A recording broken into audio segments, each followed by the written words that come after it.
अनुज बाबू के दरबार में हाय बुढ़ऊ और बिन पिए सब झूमते हैं अनुज बाबू के दरबार में। वाह वाह बुढ़ऊ प्यार से सजदा करे और मांगते हैं मिन्नते। क्या बात है बुढ़ऊ। और गम सभी कलाकारों को क्या है गोल्डन फुआ के दरबार में।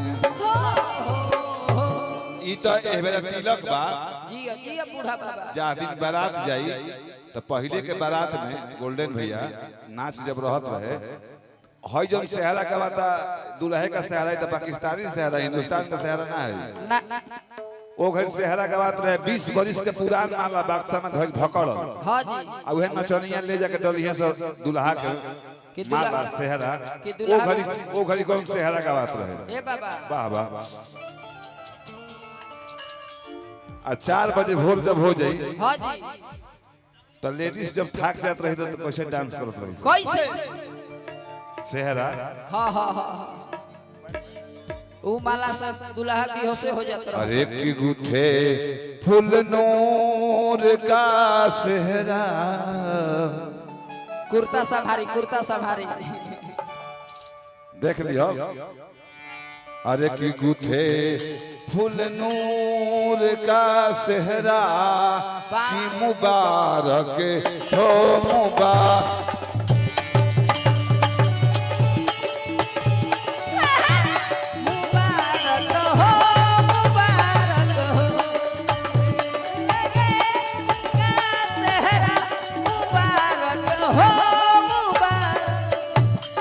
खड़ी है चौप समय आना बिछी है मखमली चादर।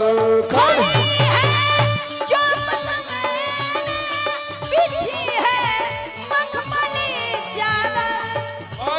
है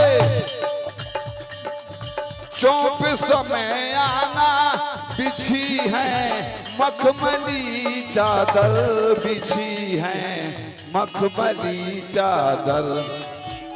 तो बैठे हैं देश के राजा बैठे हैं देश के भरुए जो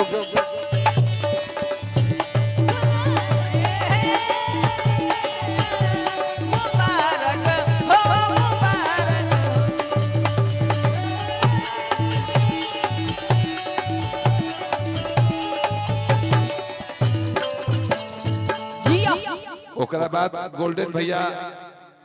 हाँ हम देख ले ना देर कमजोर बा हमारा। ओकरा बाद गोल्डन भैया जब सेहरा पर जब पुरस्कार मिले तो लेडीज लचका गावत रही सब।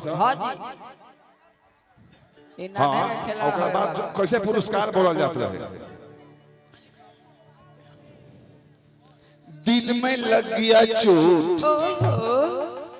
गोल्डन भैया और गोलू रेजा की तरफ से निकल गया 100 रुपया का 2 नोट। मैं उन साहबान को उन कदरदान को तहे तहे दिल से अच्छा लहे लहे दिल से शुक्रिया अदा करती हूँ ये दादा जिन साहब ने दिया रुपया। अच्छा उनके हाथ में लाली लाल आओ हमारे जीजा लगेंगे। अच्छा मैं उनकी साली जोगिरी सीरी तो हो गल शुक्रिया दा। ओकरा बाद लेडीज लचका का होता है जोखड़ भाजका।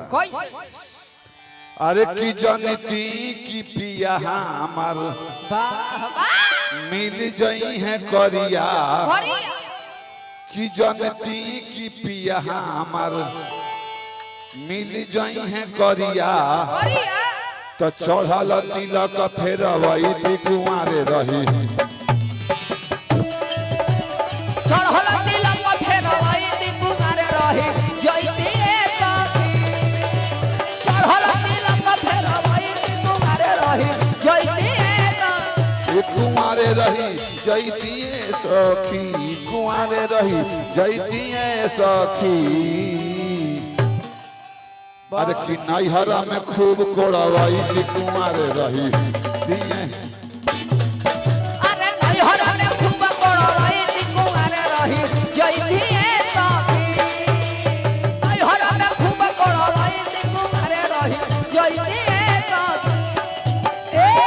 ओकरा बाद एगो और लड़का का होता था कि नदिया किनारे फरेला ककरी नदिया किनारे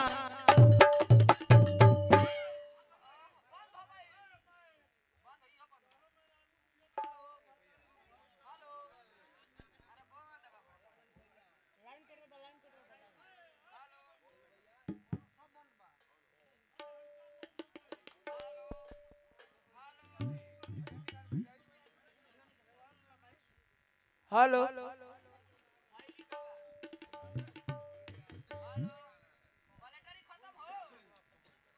हेलो हेलो हाँ तरी आ जाइए गोलू जी। अरे सोमा किधर गई? खड़ी हो जाए मेरी प्यान प्रिय।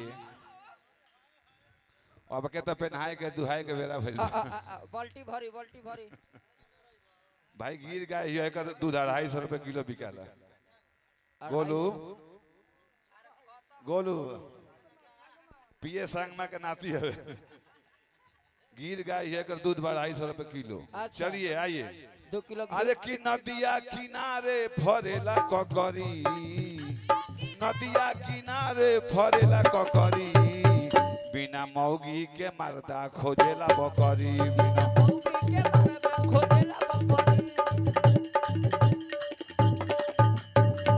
एकरा बाद जोकर के भास्कर है कि नदिया किनारे फरेला भांटा। अच्छा तरह पे का पूरा कर सके बकसो। अरे कि नदिया किनारे फरेला भांटा। हेलो हेलो ले ले ना छोड़ब 2.5 घंटा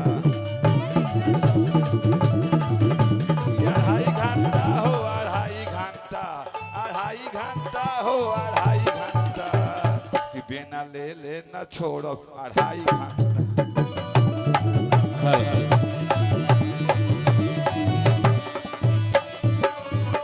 चलिए मेरा समय समाप्त आपके खिदमत में पेश हो रही हैं थिएटर की मालकिन गोलू रानी। एक और मारी बाबा एक और मारी तारा घर जाके मार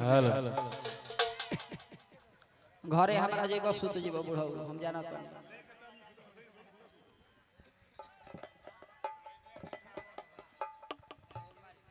चलिए गोलू राजा प्रेजेंट